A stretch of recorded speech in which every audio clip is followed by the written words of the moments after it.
नाशिकमध्ये पावसाची संततधार, गोदावरी नदीला पूर, दुतोंड्या मारुतीच्या कमरेपर्यंत पाणी, तर रामकुंड परिसरातील अनेक छोटी मंदिरं पाण्याखाली।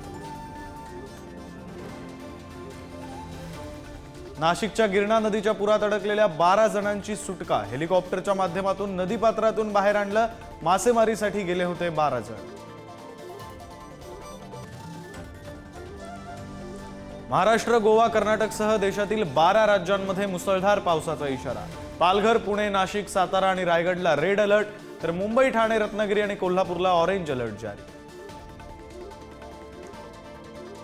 भाजपला फक्त लोकसभेला पाठिंबा, विधानसभेला मनसे 250 जागा लढवणार, राज ठाकरेंची माहिती। तर मोदींनी केवळ गुजरात न करता सर्व राज्यांना समान वागणूक द्यावी, ठाकरेंचा सल्ला। Thank you.